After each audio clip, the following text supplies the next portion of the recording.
Alabama Governor Bob Riley was sworn in on January 15th for a second term.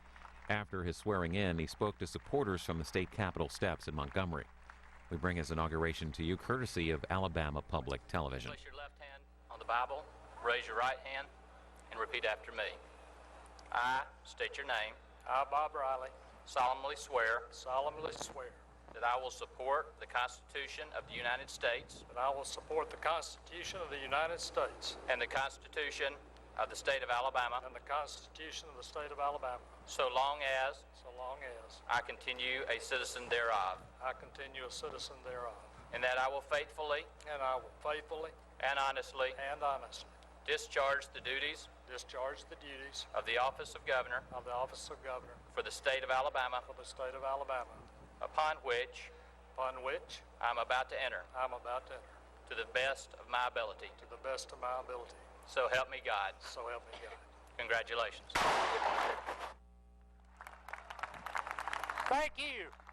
Thank you very much. Thank you, ladies and gentlemen. Thank you. What a great state. Thank you. Please be seated. This is an awesome sight. 4 years ago, I stood before you as the governor of Alabama on this very site and under the watchful eye of this Capitol. Our state story has been written. It was on these very streets where the Civil War was fought and the Civil Rights Movement was born, where we have mourned our fallen, celebrated our traditions, and seen the winds of change sweep an entire nation up in the struggle for equality. And it is here that governors before me and governors after me take a most sacred oath, a covenant between the people of Alabama and the one entrusted to lead them, protect them, and promote them. To stand here in the presence of such history and such promise and accept the mantle of responsibility that has once again been granted to me is a humbling honor, and I thank you sincerely for it.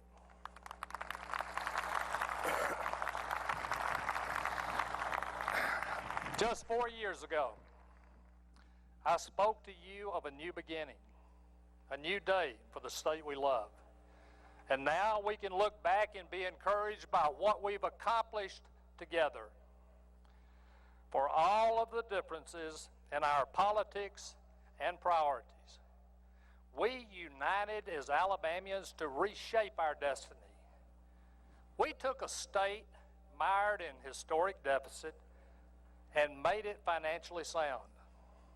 An economy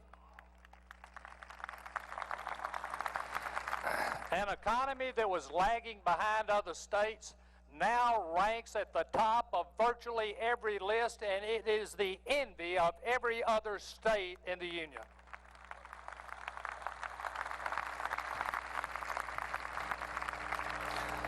We put billions more into the classrooms because the greatest investment we can ever make is in the minds of our next generation.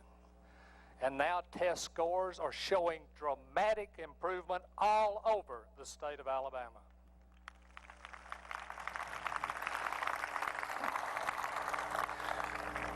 We joined together. We joined together, reaching across the aisle and across branches of government to deliver the first income tax and first sales tax holiday in this state's history.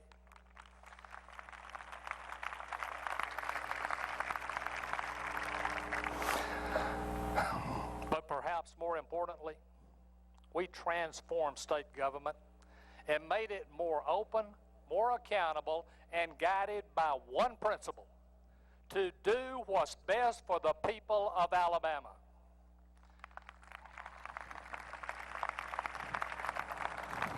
This administration and my cabinet, of whom I am so proud, if each one of my cabinet would stand up, ladies and gentlemen, give them a round of applause.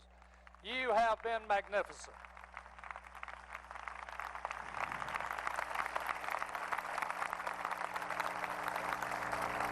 Today, this cabinet mirrors in attitude and accomplishment and honesty the very people that it serves.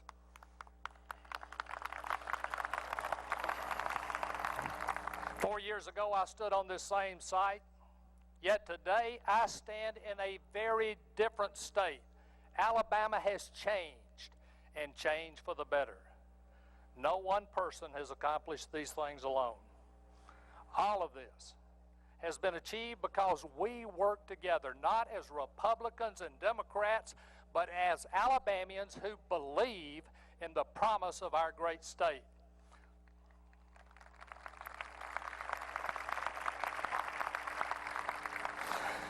And today, I want to extend my congratulations to Lieutenant Governor Folsom, President Pro Tem Mitchum, and Speaker Hammett.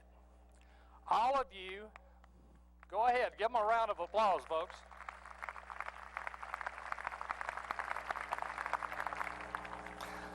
All of you have assured me that our proposals will receive a fair and full hearing before the legislature. Gentlemen, I thank you for that commitment, and I pledge to work with each of you to keep this state moving forward. You know, it's been said that if you believe you can, you're probably right.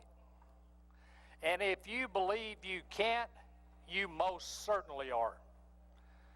In my first inaugural address, I asked the people of Alabama to join me in a new mission. I ask each of you to believe in yourselves individually and to believe in ourselves as a state. And I implored you to believe not that we could do it, but that we would do it. We had to decide once and for all that the possibility of greatness was simply inadequate for ourselves and our children. We wanted, no, we demanded and we expected greatness. No longer did we have the luxury to hope for possibilities, to wish for vague and innocuous success, or to walk away from challenges we thought were insurmountable. It was time to expect achievement and demand excellence with a collective and unshakable confidence that it would happen. And then, ladies and gentlemen, it did.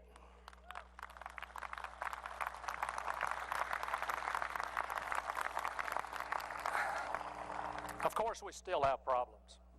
No state, no nation ever progressed and succeeded without challenge.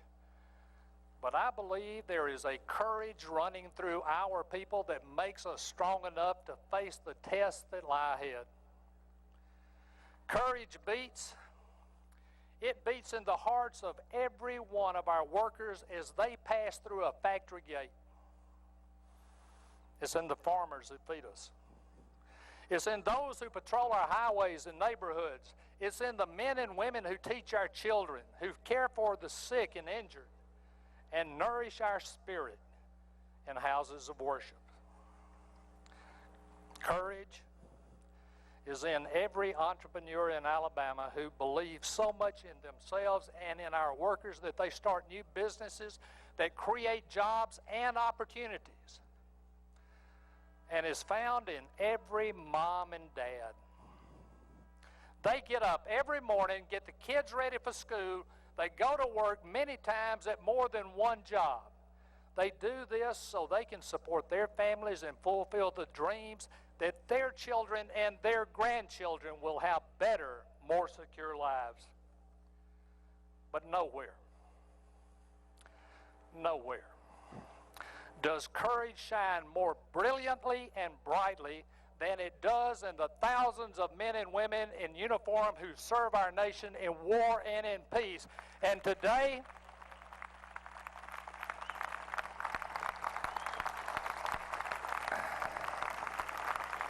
and ladies and gentlemen, today let there be no mistake. Alabama stands behind and fully supports our troops as they fight to protect us from the enemies of freedom.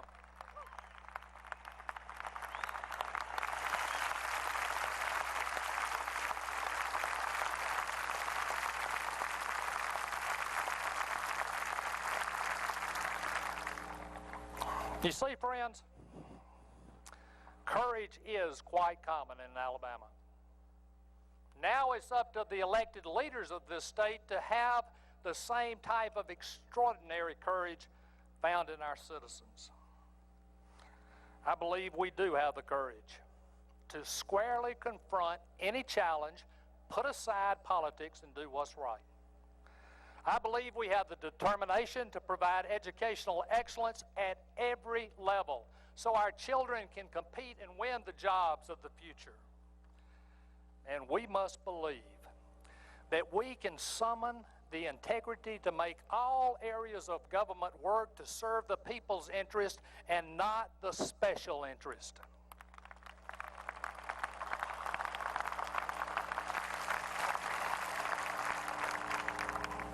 I believe we have the resolve to overcome the partisan divides and move Alabama forward through bipartisan leadership.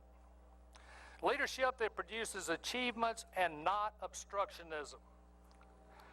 I believe all of this because I believe in Alabama. I believe in her goodness, her character, and most of all, I believe in the people of this state.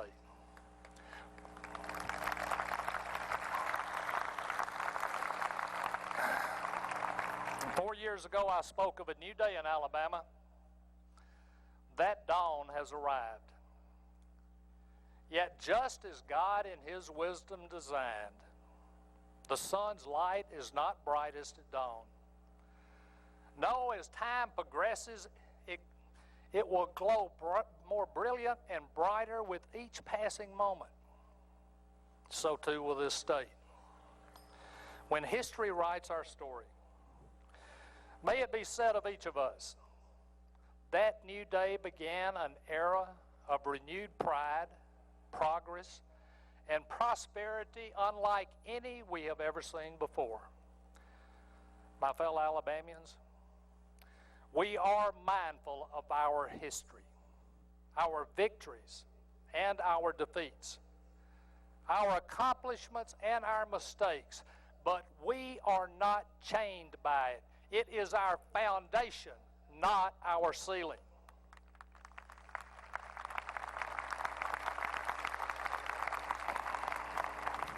Most assuredly, these are remarkable days, the most remarkable days our state has ever known. Yet these days are only a glimmer of the greatness yet to come.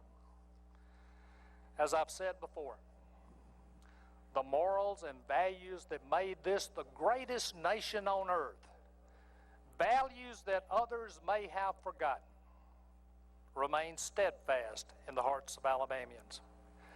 And nothing means more to me than when someone walks up to me, pulls me aside and says, "Governor, I'm praying for you." And I always tell them, please don't stop, because I can feel those prayers. I thank you for your prayers, and I humbly ask that you continue them. Proverbs 19:21 says, "Many are the plans in a man's heart, but it is the Lord's purpose that prevails." In my first act as governor, I asked God for His intervention, guidance, and protection in the days ahead. Today, I ask Him for those once again, to continue the plans in our hearts, the innovation in our minds, and the determination of our collective soul. But most importantly, I ask that this state serve whatever purpose God has designed for us all. May God continue to bless America and this great state of Alabama. Thank you.